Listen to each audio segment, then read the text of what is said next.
Beautician ജോലി വാഗ്ദാനം ചെയ്ത് കുവൈറ്റിലെത്തിയ സുജയ്ക്ക് ലഭിച്ചത് വീട്ടുജോലിയാണ്.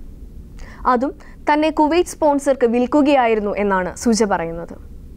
ഈ ആധുനിക യുഗത്തിലും അടിമപ്പണി ചെയ്യേണ്ടി വരുന്ന നമ്മുടെ സഹോദരിമാരുടെ രക്ഷപ്പെടലിന്റെ കഥയാണ് പ്രവാസ ലോകത്തിൽ ഇനി. ഈ കോഴിക്കോടുള്ള ഏജൻസിയിൽ അയാൾ കദീർ എന്ന് പറഞ്ഞവൻ പറഞ്ഞായിരുന്നു, നിങ്ങൾ കുവൈറ്റിൽ ചെന്ന് ഇറങ്ങുമ്പോൾ അവിടെ നിങ്ങളെ കൊണ്ടുപോകാനായിട്ട് നമ്മുടെ ഓഫീസിൽ അവിടെ ഒരു ഓഫീസുണ്ട്, അവിടുത്തെ ആ സാറ് വരും, സാറ് വന്നിട്ട് നിങ്ങളെ ബ്യൂട്ടി പാർലറിൽ അവിടെ സലൂണിൽ കൊണ്ടാക്കും എന്നാ പറഞ്ഞേ.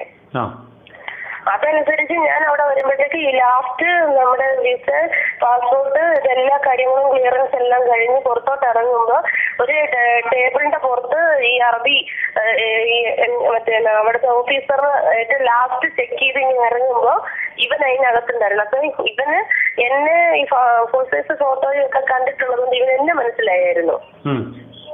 പക്ഷെ എനിക്ക് ഇവൻ അറിയത്തില്ലായിരുന്നല്ലോ. ഇവൻ അന്നേരം വന്നേച്ചും ഞാൻ മേടിക്കുന്നതിന് മുന്നേ, എന്റെ കൈ തരുന്നതിന് മുന്നേ ഇവൻ വാങ്ങിച്ചു കഴിഞ്ഞു ഈ പാസ്പോർട്ട്, ഇവന്റെ കയ്യിലായിപ്പോയി. അത് കഴിഞ്ഞ് വണ്ടി കയറി ഞങ്ങൾ ഈ ഇവിടെ ഹവാലി വരുമ്പോഴാണ് അറിയുന്നത് ഇങ്ങനെ ബ്യൂട്ടി പാർലർ എന്ന് പറഞ്ഞൊരു സംഭവം അവിടെ ഇല്ല. അവിടെ ആകെ ഉള്ളത് അവൻ ഹൗസ് മെയ്ഡ് ആയിട്ട് കൊടുക്കുകയുള്ളൂ അറബികൾക്ക്. അതും നമ്മുടെ നാട്ടിലെ 3 ലക്ഷം 4 ലക്ഷം രൂപയ്ക്ക് അറബികൾക്ക് വിൽക്കുക. വെറും 4000 രൂപ വിലയുള്ള ഈ 20 KD വിലയുള്ള വിസ എന്ന് പറഞ്ഞത് ഇവൻ ആളെ വിൽക്കുന്നതും 4 ലക്ഷത്തിനും 3 ലക്ഷത്തിനും ആവും. അങ്ങനെ ഈ റിയാസ് എന്റെ സ്പോൺസറിലുള്ള അറബിക്ക് അപ്പൊ ഞാൻ അവിടെ ഭയങ്കര വിഷയമൊക്കെ ഉണ്ടാക്കി. ഞാൻ പറഞ്ഞു, ഞാനൊരു വീട്ടിലും പോകില്ല, ഞാൻ മര്യാദക്ക് വീട്ടിൽ ജോലി ചെയ്തിട്ടുണ്ടെന്നല്ല. ഞാനിങ്ങനെ ഒരു അഡ്വർടൈസ്മെന്റ് കണ്ട് വിളിച്ച് ചോദിച്ചിട്ട് അയാള് ഇത്ര രൂപ സാലറിയും പറഞ്ഞിട്ടാണ് എന്നെ ഇങ്ങോട്ട് വിട്ടത്. അപ്പൊ പാർലറിലല്ലാതെ ഞാൻ പോകത്തില്ലെന്ന് പറഞ്ഞു.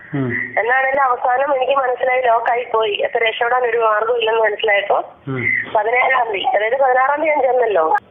അപ്പൊ 17-ാം തീയതി ഞാൻ ഈ അറബിയുടെ കൂടെ പോയി. അറബി എന്ന് പറഞ്ഞത് അവിടുത്തെ ഒരു പ്രൊഫസറാണ്, ഒരു അറബി കോളേജിലെ പ്രൊഫസറാണ്. അപ്പൊ ഈ സ്ത്രീയോട് ഞാൻ പറഞ്ഞു, അവിടെ വീട്ടിൽ ചെന്ന് ജനന വീട്ടിൽ കൊണ്ടുപോയി.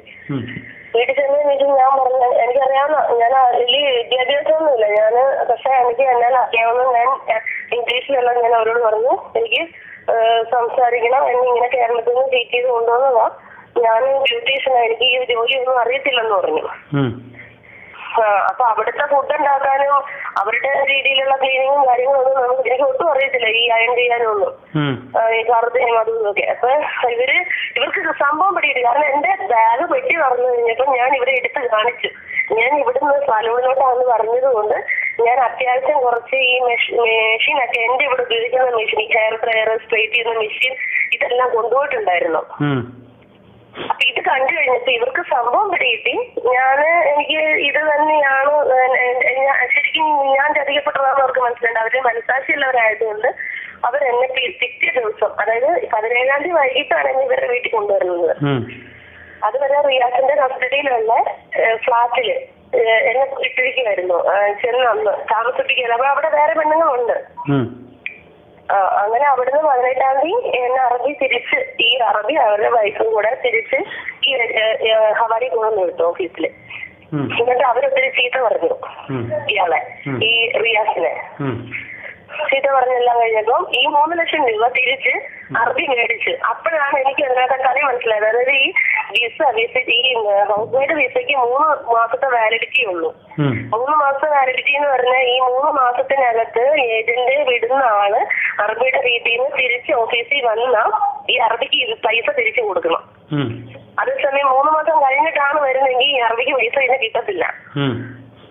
അങ്ങനെയായിരുന്നു. അപ്പൊ ഇവൻ എന്നോട് പറഞ്ഞായിരുന്നു, എങ്ങനെയെങ്കിലും ഒരു 3 മാസം പിടിച്ചു നിൽക്കണം, എന്നിട്ട് ഞാൻ പെട്ടെന്ന് ഒരു സലൂണിലോട്ട് മാറ്റി തരാന്ന് പറഞ്ഞു. പക്ഷെ ഇതായിരുന്നു 3 മാസം ഞാൻ അവിടെ നിന്നിരുന്നെങ്കിൽ എനിക്ക് അക്കാൻ പഠിപ്പിന്റെ ജീവിതത്തിൽ എനിക്കിത് വരാൻ പറ്റുന്നത്.